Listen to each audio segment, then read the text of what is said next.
And I'm not going to claim anything special about having done that at the age of 4. But what is different maybe about me is that I kept doing it. Elementary school, middle school, high school. I was writing books. In fact, in middle school, I sent one off to what we used to call a vanity press, and they sent back a letter saying, "Dear Fran, please contact us again when you're old enough to sign a contract."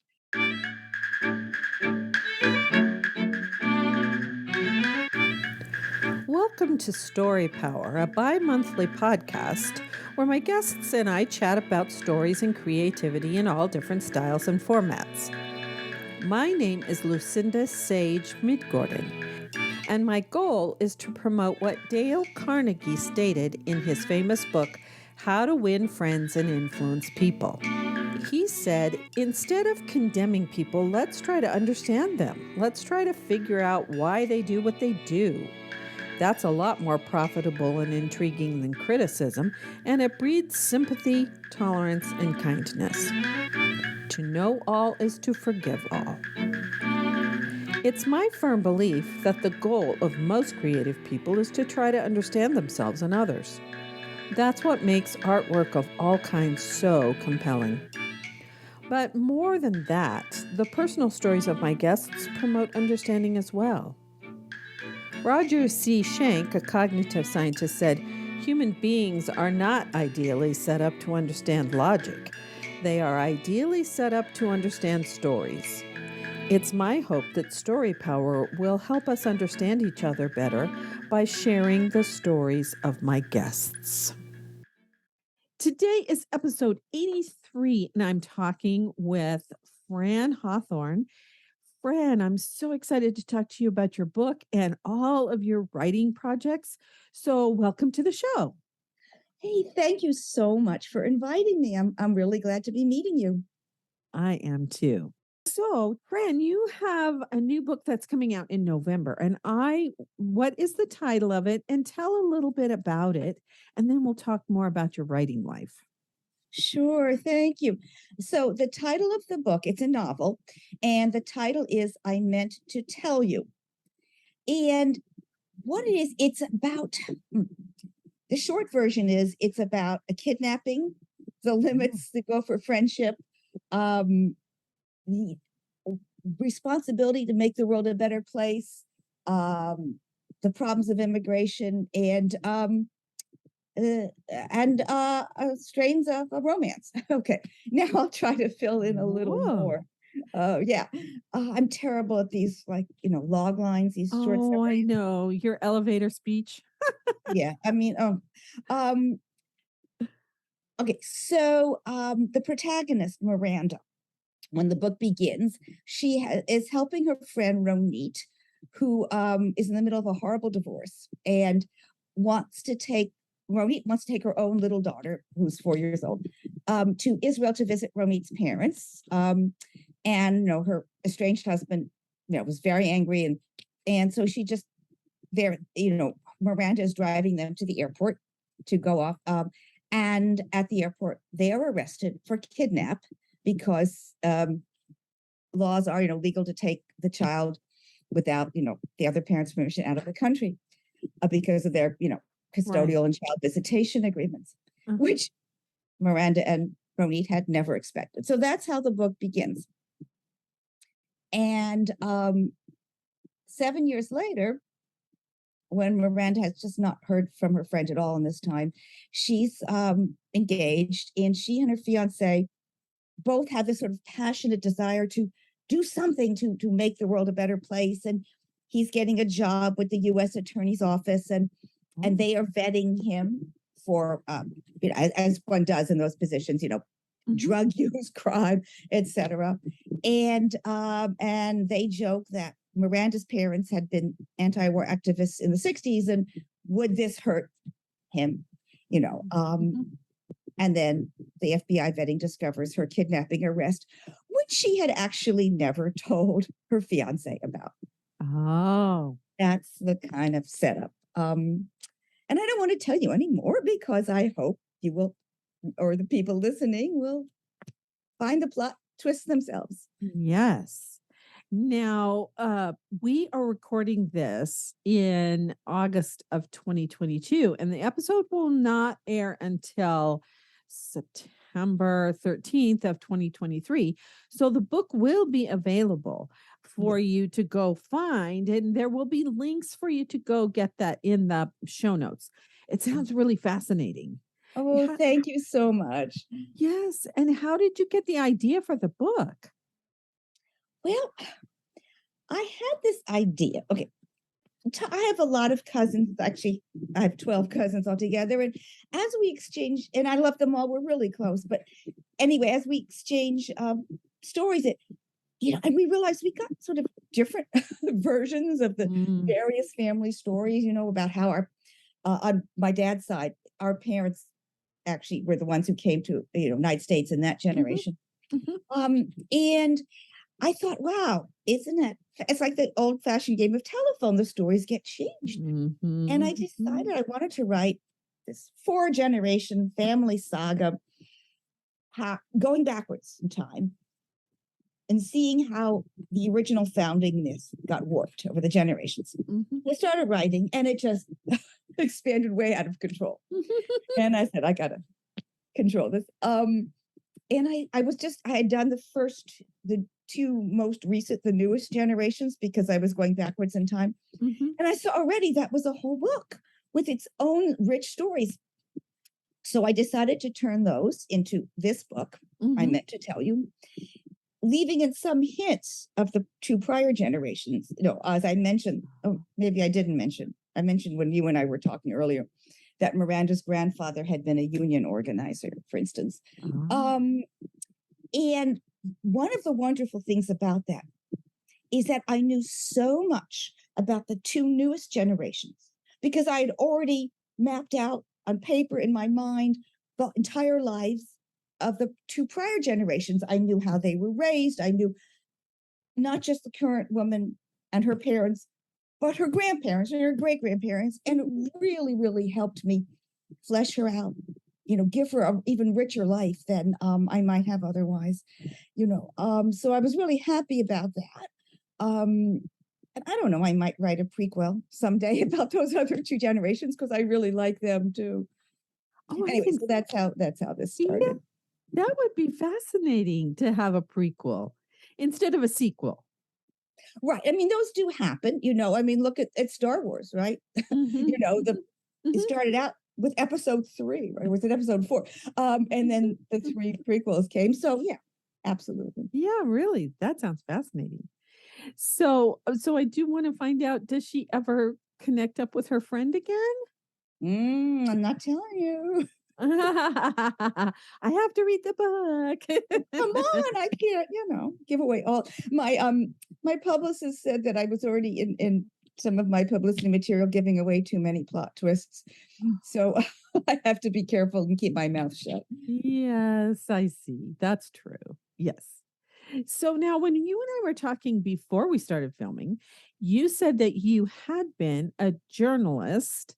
And I loved what you said about every journalist has a novel in their drawer or on their laptop nowadays, probably. But yeah, how did you get into journalism? Yeah, by accident. I don't, again, so many kids as little kids, they love to tell stories. They write, books the way I did, in quotes. Mhm, Can't mhm, see my air quotes. We fold pieces of paper and scribble, and I'm not going to claim anything special about having done that at the age of 4.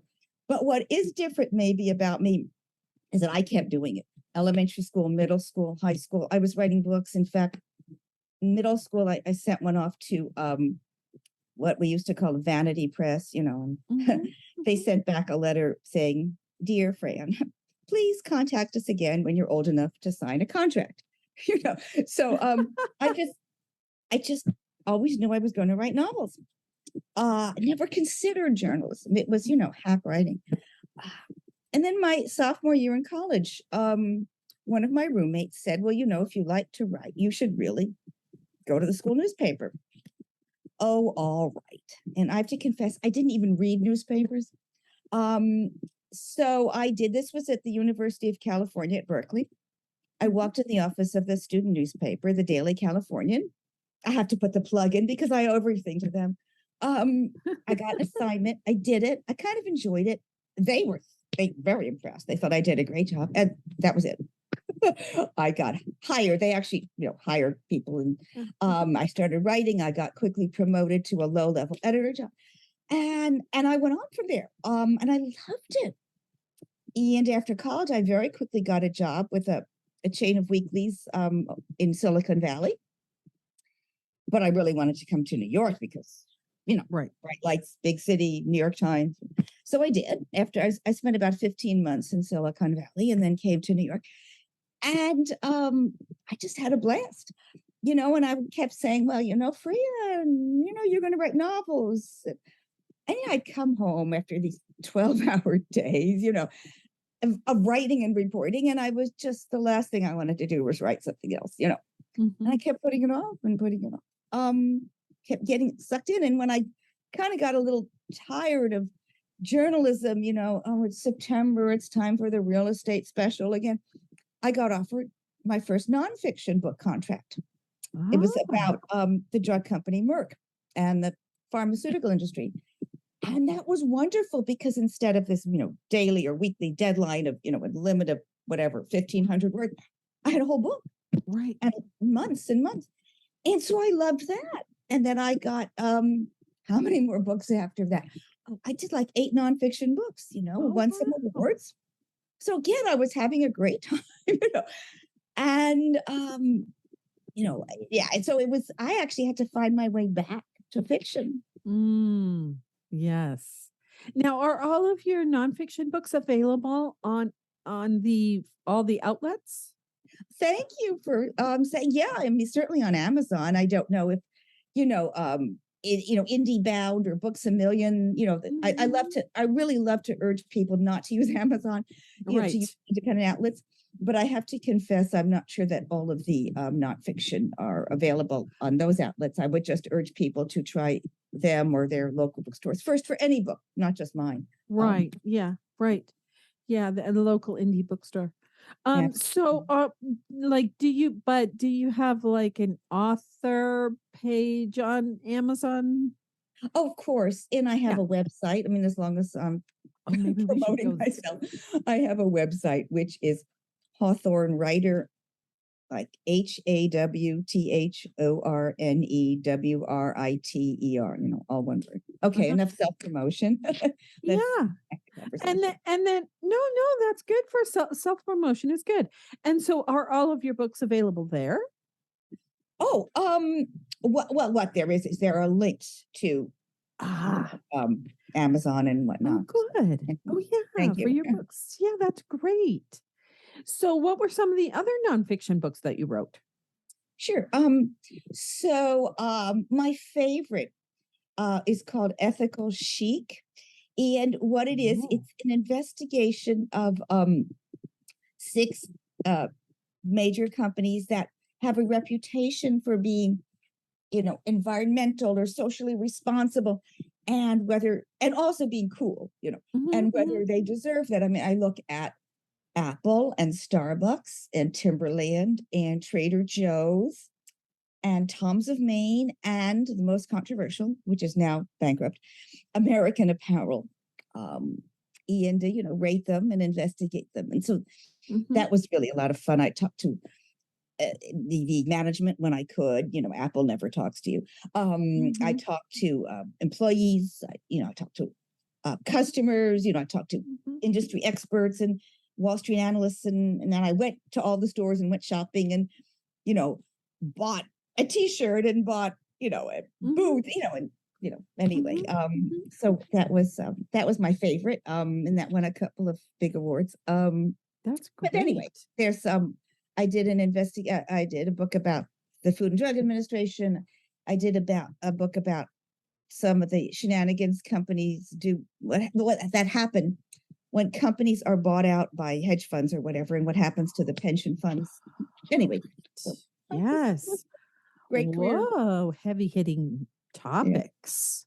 But Yeah. now I love fiction, and I'm really thrilled that I meant to tell you is my second novel to be published, and I'm just, you know, just happy as a what is it, a kid in a toy store. Yes. So that now, are you retired now from journalism? Well, I mean, temporarily. I do say that if an article, idea for an article came along that Mm. really interested me, and I found a publication I wanted to publish it, I could see myself doing it. Mhm, mhm. Um, and a nonfiction book, I'm not sure. That is a huge commitment Oh, of time and energy. And if I'm gonna commit to a book, I think I would rather commit. Well, I'm already writing two more novels, so I mm, I can't see myself doing another nonfiction book, to be mhm, honest. mhm. Yeah, because your joy, your passion is novels, is Yeah, fictional yeah, yeah. stories. Yeah, right. Oh, that's so great. I love it. Well, I thank love that you. you finally get to go back to doing that. Yeah, when I got the first acceptance on my first novel, I sort of ran up and down and around the house. It was my childhood dream actually coming Mhm. true, and not enough people are lucky enough to be able to say that my childhood dream came true. I know, that's true. Yes, and I mean, you were writing, which is your passion, but it kind of took this circuitous route to the novels. To yeah. Yeah, back, oh gosh, in one of my journalism jobs, I remember a friend of a colleague at my magazine saying to me, are living with our pen. And even back then, we didn't really use the pen, it was the Right. laptop. And that is, again, a sentence I've treasured. Obviously, I still remember, to say what, and back then, of course, I had not yet published a novel, but that is something I have kept with me all my life, no matter what. Mhm.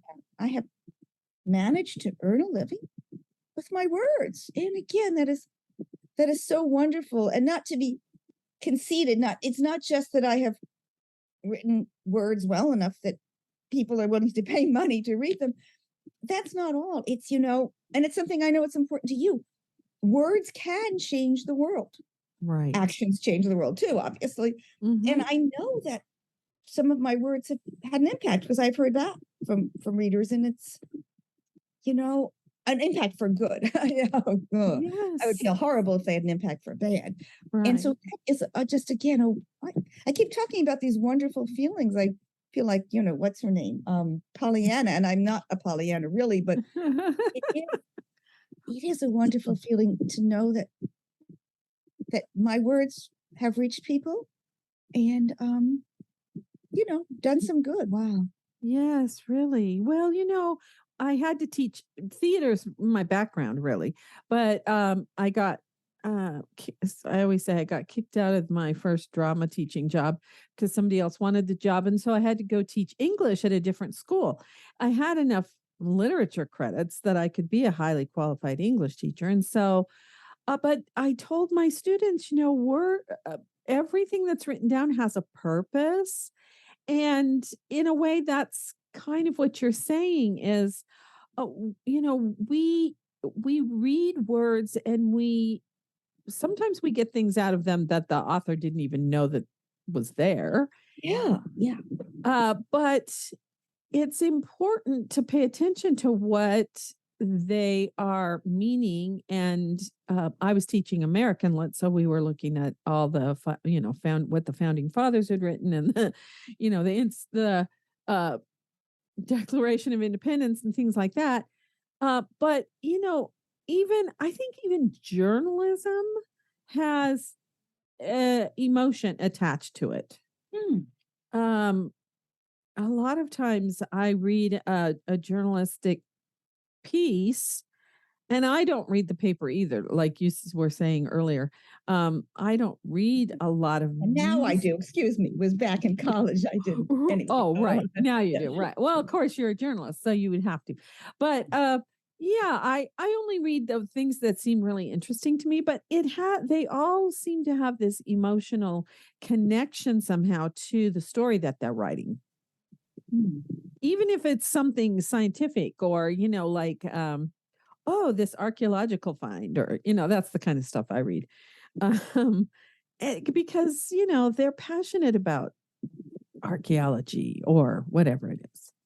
So, yeah, that's Yeah, cool. and I think that not obviously not all journalism, but the meeting of the city council meeting last night, and in fact, for some stories, your editors will tell you, your opinion shouldn't, come in. Yes. Yeah, the longer form investigations feature, yeah, Mhm, um, mhm, sometimes sometimes the author's emotion. Well, I shouldn't say author; these are in books.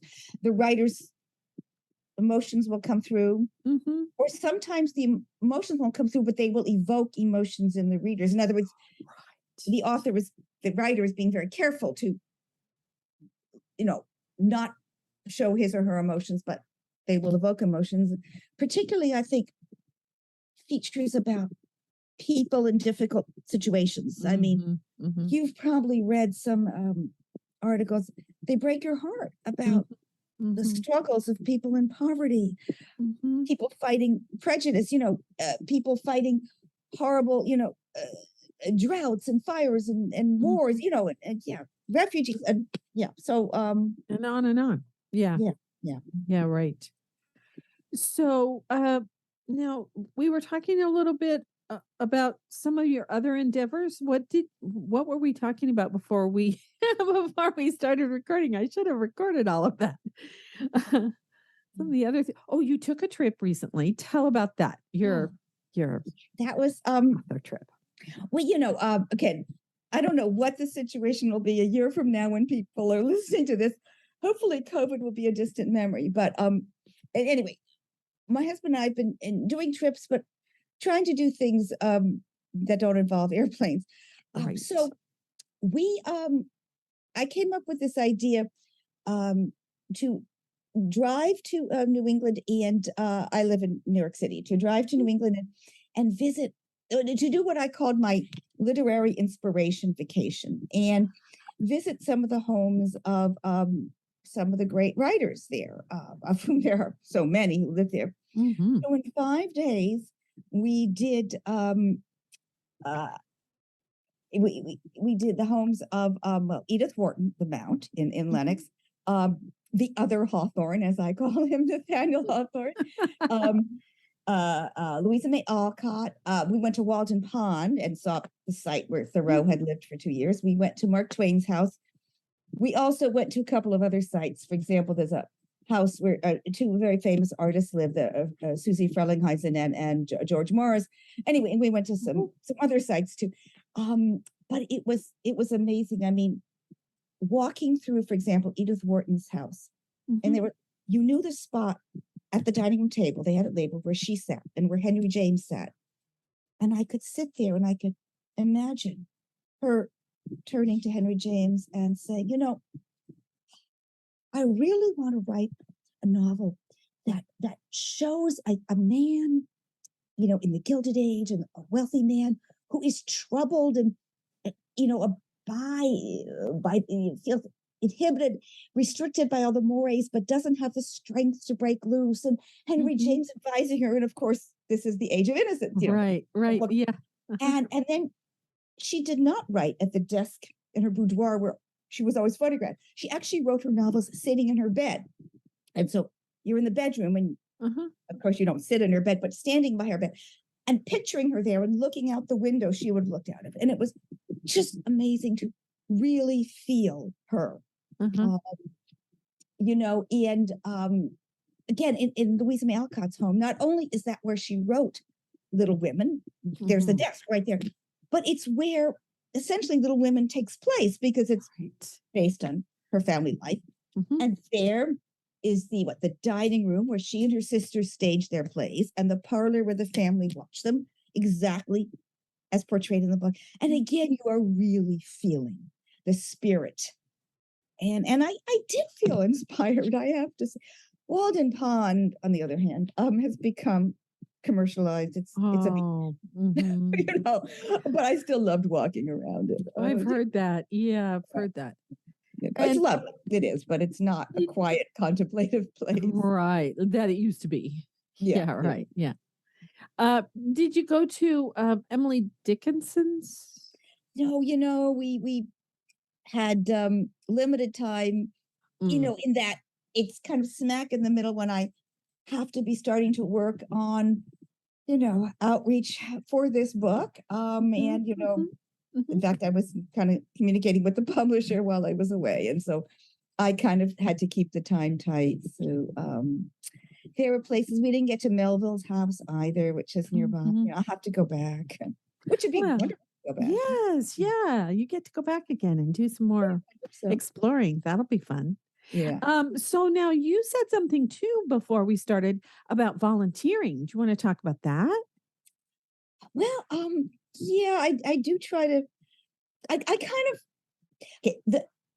The heroine, the protagonist of my newest novel, Mhm, Miranda, is not me. Readers always trying to make this projection, and then mhm, mhm, she's not me in her personality, in the obvious things of her life, her mhm, family situation. I mean, her father died when she was an infant, her mother remarried. That's not my life. But there is one way she and I are similar. We both do really feel a responsibility to do something.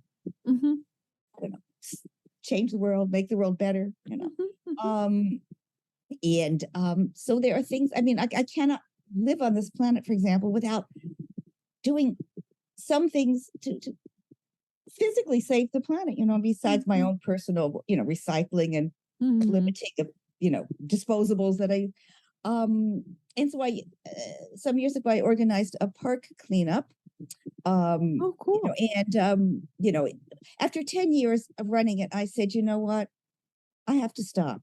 If this is Mhm, relies on me to keep running it, then it should die because I can't be around. And thank goodness, someone else has taken it over. And so, mhm, once a year we help the local park organization, and bring kids in and so that's one of the things I've done. And I'm a volunteer at the New York Historical Society, and that's been wonderful because as you can tell from my literary inspiration vacation, I do love history. I love mhm, visiting historical sites. And so, as a kind of docent, I am not as educated as a docent. I'm kind of a lower level guide. mhm. Um, I just learned so much about New York history by showing people around the museum and, learning a lot about New York history in order to do the job. So that's another thing I do. Yeah. Oh, that's really cool. Now, in that, do they talk about that it used to be New Amsterdam? Oh, absolutely. And I was just saying, one of the novels I'm writing next is sort of set in a museum. There's a museum background. Yeah, because so much fun, and Really? Really? yeah. So, Yeah, that sounds fun. it's funny. Writers, you got to be careful of having a writer as a friend because we steal things, I know. change them. Yeah, yeah, okay, right. You're a writer, exactly. You shouldn't be your own friend. Yeah, Yeah. I mean, yeah, or like in my first novel, which is called The Heirs, and it's second generation Holocaust novel. In other words, it's about the generation whose parents survived or were killed in the Holocaust, one or the other. Um, so anyway, um, how the one family member escaped Poland and got to the US. I stole that story from the friend of my cousins when we all was part of a group trip to Eastern Europe. Mhm. And this one guy was telling his story, and I just stole it. And I give him credit in the acknowledgments. So what I'm saying is, yeah. Um, Right. I mean, Yes. I mean, my novels, obviously, the plots are my invention, the characters are my inventions, but they're little pieces Right. Yeah. come from That's real a life. Oh, that sounds fun. I'm gonna have to go look that one up. Oh, thank you. So, Yeah, that sounds well, I mean, it doesn't sound fun, but it sounds like I could learn something from it. I always like learning things from the books that I yeah, read. thank you. Yeah. I mean, I had to do a ton of research for Oh, that one about life in Poland before the Holocaust. Um, how and How the and though person you think, escaped. we think we know so much about the Holocaust, we don't Mhm. so much. Right. And life after the Holocaust, the horrible prejudice that remained, and a lot of research about France in World War II, which I really didn't know much about. Mm. Um, so I mean, one thing from my journalism background, I'm too well trained. I cannot just I don't know. I cannot be sloppy in my Mhm. facts, to the Mhm. degree that my novels. I mean, for example, the new novel I meant to tell you, there are flashbacks that take place um, in New York City in 1968 when the students took over Columbia University, Oh, uh-huh. the administration building. Mhm. I, I mean, I was alive, but I certainly was young and I wasn't there. So it's like I read about it, and then, but I had to go up to Columbia. I had to walk around. I had to take copious notes about uh, the sidewalks and what they're made of and what the gates are made of. I mean, even though that was, I mean, 68, how many years ago, whatever, Mhm. 50 years ago, presumably the gates and the buildings are the same, and I just couldn't write this book being who I am if I Mhm. didn't have detailed notes or actually a better example. There's also a scene that takes place at Ellis Island. And Oh. I've been to Ellis Island before, but this time I went and I ignored all the family records. I already looked those up for my family. I went to the rooms and I took notes on the floors and the ceilings, and the Mhm. materials and the columns and the benches, because if I'm going to describe that building, Right. it's going to be correct. And I mean, it's kind of crazy, I mean, a normal fiction writer, I don't know what a normal fiction writer would do. There is no such thing as a normal fiction writer, right? But That's right. it's my journalism background just makes me be accurate. I don't know how we got onto that riff, but No, anyway, the but kind of that's great. I love it because you're telling your process. okay, good. Glad that Yeah, that's helped. right. You're Yeah. telling your process. And yeah, I love that. I love that. So in my first novel, it's I'm a descendant of people who went on the Oregon Trail, and so that's part of my Oh, book in one timeline. So, yeah. So, yeah, I kind of know what you mean about that. And I had to go do research about, how many people were on a particular group that was going on the Oregon Trail and where were the places where they stopped to get more supplies and so on and so forth. So, yeah, that I kind of understand that. Now, another thing that you said is that you belong to 4 book club groups. I couldn't even survive one book club group. really? Why couldn't you survive it? Well, because I love these women, but they never wanted to read anything that I suggested. Oh, Or yeah. and the one time that I had read the book that they wanted to read, it was that, oh, we need to read a classic book. Let's read Middlemarch. And I said, I've read that book. You might want to pick something a little easier to read because a third of the book is just describing the people in the town and their relationships. And, for modern audiences, it's like, this is so boring. Well, of course, they didn't finish reading the book. And Oh, that was sort of the end of it for me because they always went to read, nonfiction or things that were quote unquote relevant. And I'm into fantasy and science fiction and historical novels, and they didn't really want to read any of that. So that's why I didn't really survive. And then I was very busy teaching at the time. Teaching, I had a couple of classes, and so I just didn't have time to keep up with the reading and stuff. But so you, however, must read quite quickly. yeah, I do, which is good, I guess. I mean, sometimes I fear, I'm going through too fast and missing, I mean, I know how hard I work over Mhm. every word. I can't even count the drafts. Words are physical to me.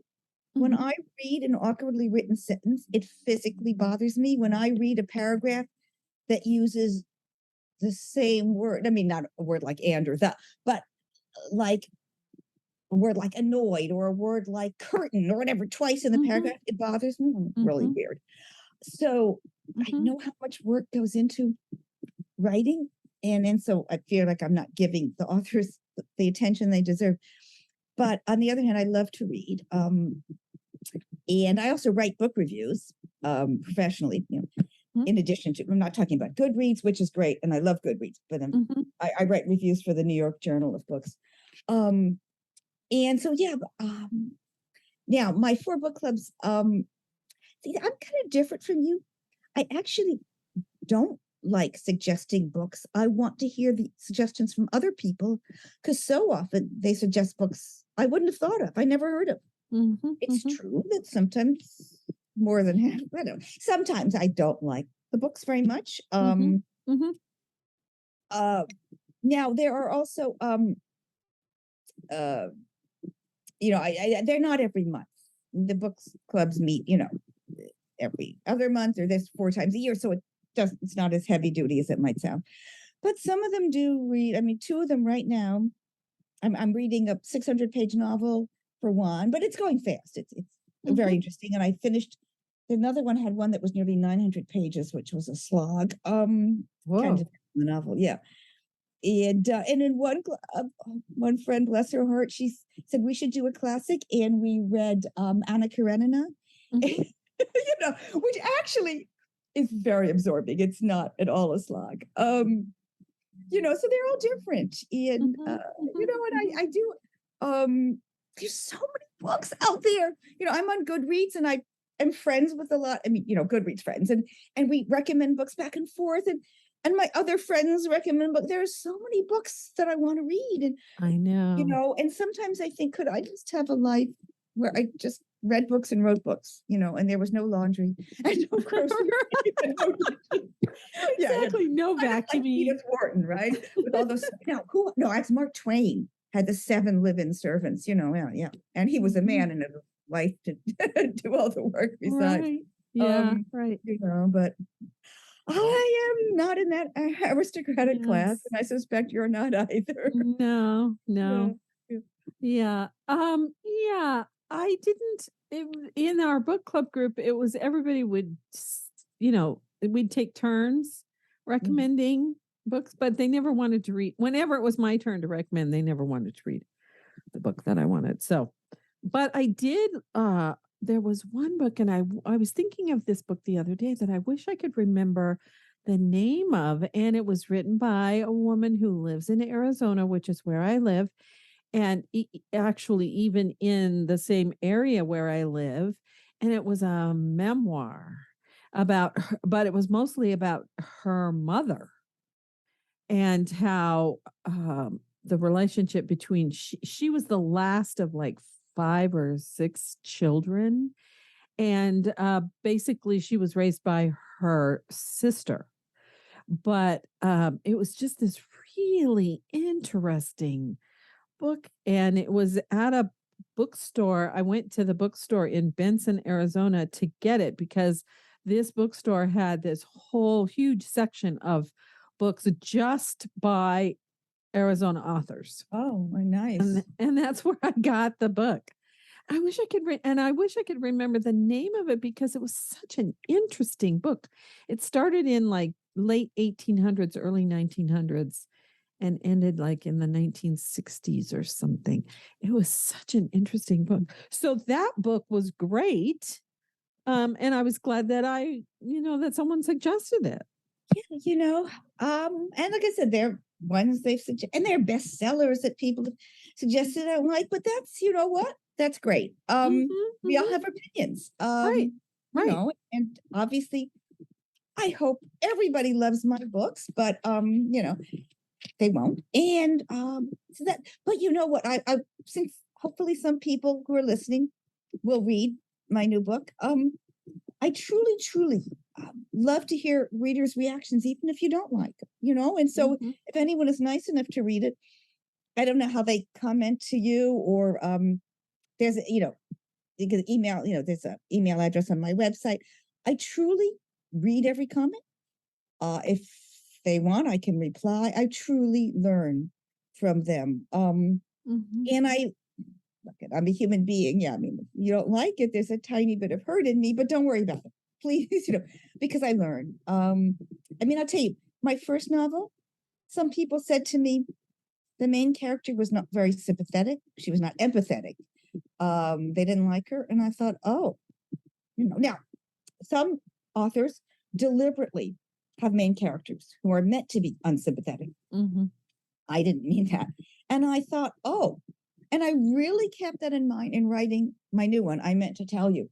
And I kept going back to it and sort of saying, is Miranda being too self-centered here? Is she not really thinking about the impact on her mother, the impact on her fiance, the impact on her friend, and I really, the criticisms of my first book, I think really helped make this new novel better because they pushed me to rethink and rethink.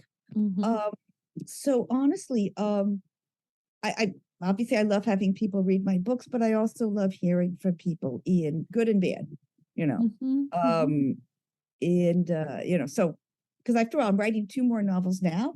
So the comments you guys make on my new novel, well, I hope help you with the next 2. So things we writers, we write these books, and if we're lucky, they get published, and then they go out, and 90% of the people who read them, or whatever, 99%, we never meet, we never hear from. We do some book talks, and that's great, or podcasts. But with the podcast, we're not going to necessarily go back. You do blog posts, and then people comment, but generally, we don't hear back from the readers. Right. So we hear back.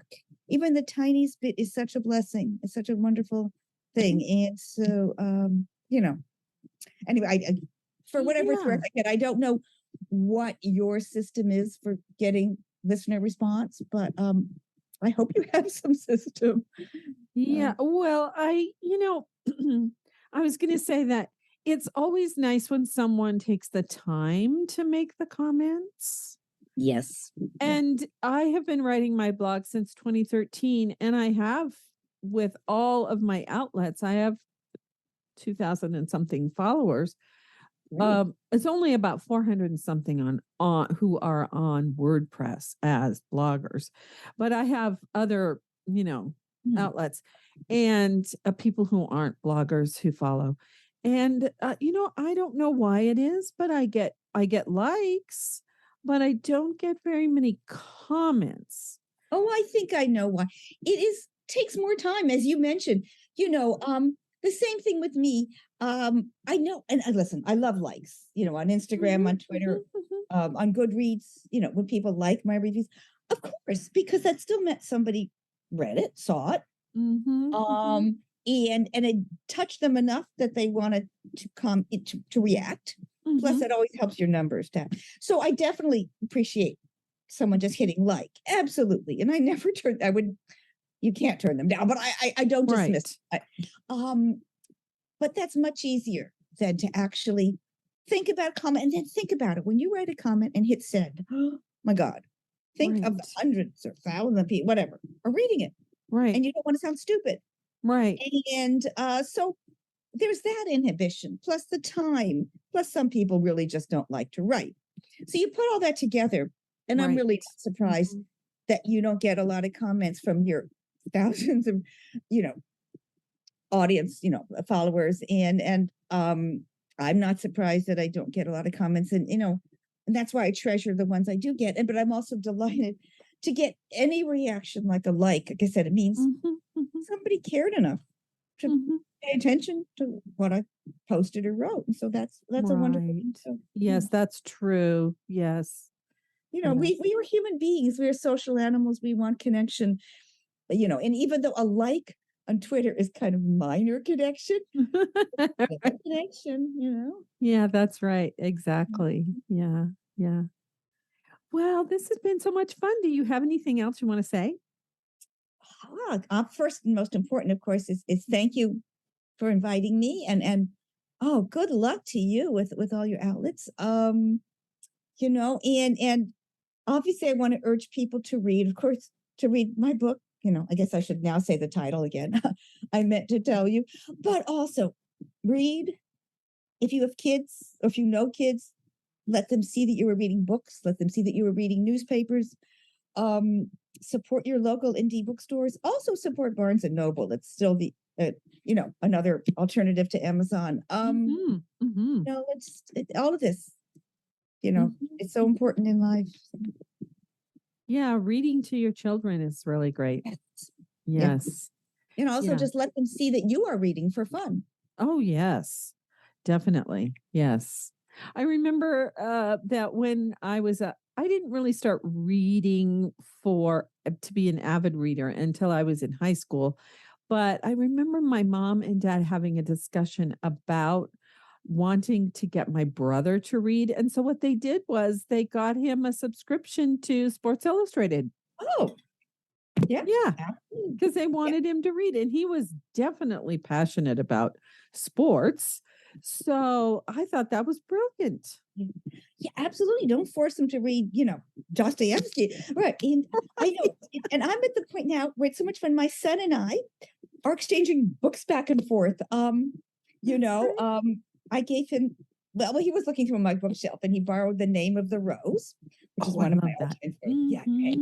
And Mhm. I borrowed from him a nonfiction book by David McCullough called The Great Bridge, about the building of the Brooklyn Bridge, because I knew it would be helpful in my volunteer work at the New York Historical Society. Yeah, And we're discussing them back and forth. And yeah, it's that is and fun. then his girlfriend was looking through my bookshelves and she took a bunch of books. And I said, you know what, if you never give them back, that's okay. Spread the word, I don't even That's have room. right. I have, book Oh, piles of, the books are 2 layers thick now in the bookshelf. So, mhm, mhm. and I donate them to libraries, whatever. Yes, Um, we have yeah. bookshelves in almost every room of our house, and we Yeah. were saying we're gonna have to get rid of some of these books. Well, So, yeah, donate them to libraries and schools mhm, and, mhm. any place that will take them. Yeah. That's right. Yeah, So, yeah, that's yeah, great. that is great. Well, thank you so much. I've enjoyed this so much talking to you. Thank you. And I have really enjoyed talking to you and getting to know you a little and being inspired by you. So thank you again for having me on your show. You're welcome, and I can't wait to read your book when it comes out and give you some feedback. Oh, please do. Please. And I guess I should say it's called I Meant to Tell You. It's a novel. And yeah, I love to hear your feedback. So thank you. Okay, cool. Yes.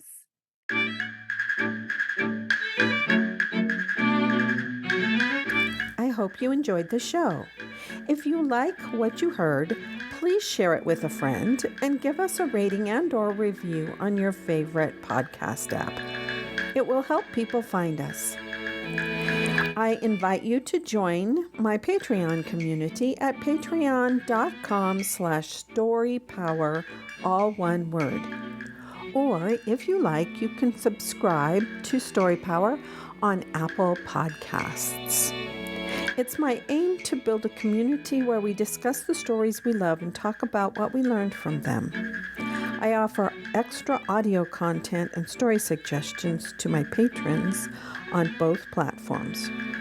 Remember, as Philip Pullman said, after nourishment, shelter, and companionship, stories are the thing we need most in the world. Let's spread the story love. Until next time, this is Lucinda Sage-Midgorden. Thanks for listening.